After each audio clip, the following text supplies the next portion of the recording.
আপনি বিশ্বাস করতে পারেন, আবার অবিশ্বাসও করতে পারেন। কিন্তু বাস্তব সত্যটা হচ্ছে ২০২৬-এর ফেব্রুয়ারির নির্বাচনে পুরো খেলাটা থাকবে ৪ কোটি জেনজি ভোটারের হাতে। তরুণদের একটি ভোট শুধু ভোট নয়, এটি পরিবর্তনের চাবিকাঠি। কিন্তু প্রশ্ন হলো, এই পরিবর্তনের হাওয়া কোন দিকে বইছে? দুই প্রধান দল বিএনপি আর জামায়াত কেন মরিয়া হয়ে উঠেছে এই মুহূর্তের জেনজিদের মন জিততে? এক্ষেত্রে জামায়াতের যে গোপন কৌশল নিয়ে মাঠে নেমেছে তা জানলে আপনি চমকে উঠবেন। পুরো সময় জুড়ে আপনাদের সাথে আছি আমি হাসান মামুন। আমরা সবাই জানি, জুলাই বিপ্লব বাংলাদেশ পাল্টে দিয়েছে। এটা শুধু একটা সরকার পতন ছিল না, এটা ছিল বছরের পর বছর ধরে জমে থাকা নীরব ক্ষোভের এক বিস্ফোরণ। পরিবারতন্ত্র, দুর্নীতি, একচেটিয়া ক্ষমতা আর দেশের এই অচল অবস্থা, এসবের বিরুদ্ধে তরুণরা নেমে এসেছিল রাস্তায়। এক কথায় ফ্যাসিস্ট শেখ হাসিনার অধ্যায়কে বিদায় দিয়ে তারা পুরনো ক্লান্ত রাজনীতিকে ছুঁড়ে ফেলেছে। আর সেখান থেকে শুরু হলো আসল খেলা।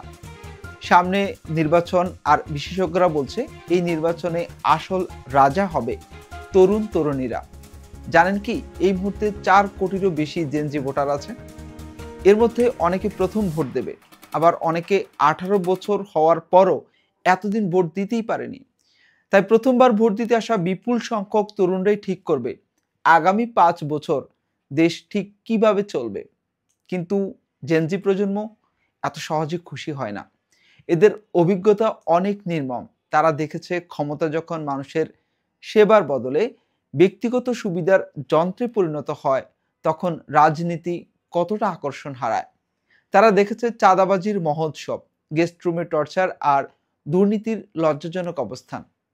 এই তরুণরা এখন আর কথার ফুলঝুরি বা ইশতেহারের রঙিন প্রতিশ্রুতিতে বিশ্বাসী নয়।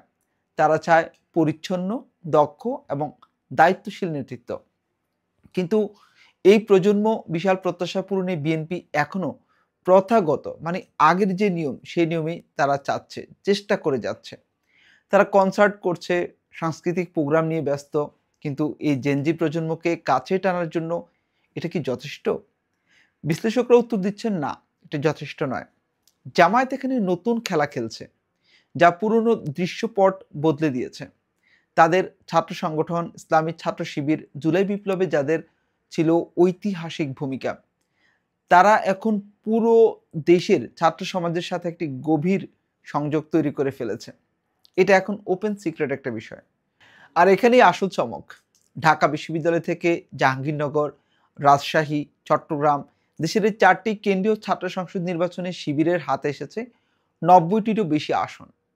বাংলাদেশের ছাত্র রাজনীতিতে এমন ফলাফল আগে কেউ দেখেনি। বিএনপিপন্থীরা হয়তো বলছেন, এই ছাত্র সংসদ নির্বাচন জাতীয় নির্বাচনে কোনো প্রভাব ফেলবে না। কিন্তু তারা আবারও তরুণদের শক্তিকে উপেক্ষা করছেন কি? জামায়াত কিন্তু এই ফলাফল লুফে নিয়েছে। তারা এই ছাত্র সংসদে বিজয়ীদের, অর্থাৎ ভিপি, জিএসদের জাতীয় রাজনীতিতে সেলিব্রিটি হিসেবে তুলে আনছে। জামায়াতের এই কৌশল খুবই চমকপ্রদ। তারা ছাত্রনেতাদের নিয়ে বিশাল বিশাল তারুণ্য সমাবেশ করছে, ঢাকা থেকে চাঁপাইনবাবগঞ্জ পর্যন্ত, সিলেট পর্যন্ত। কেন করছে? কারণ তারা যুব প্রজন্মকে দেখাচ্ছে যে তারা যুবকদের মূল্যায়ন করছে। তরুণরা দেখছে তাদের প্রতিনিধিরা জাতীয় রাজনীতির ফিগারে পরিণত হচ্ছে। জামায়াতের নেতারা এখন তরুণদের ভাষায় কথা বলছেন।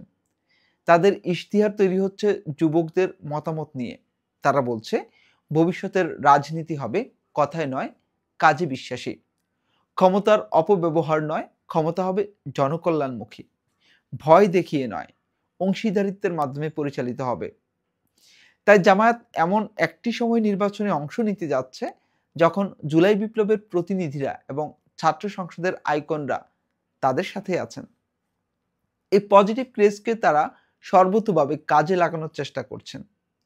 তরুণরা এখন আর সাংগঠনিক রূপকথা নয়, তারা চায় উন্নয়ন, প্রযুক্তিগত অগ্রগতি এবং মানব সম্পদ উন্নয়ন। তারা শুধু প্রতিশ্রুতি নয়, বাস্তব কাজের ফলাফল দেখতে চায়।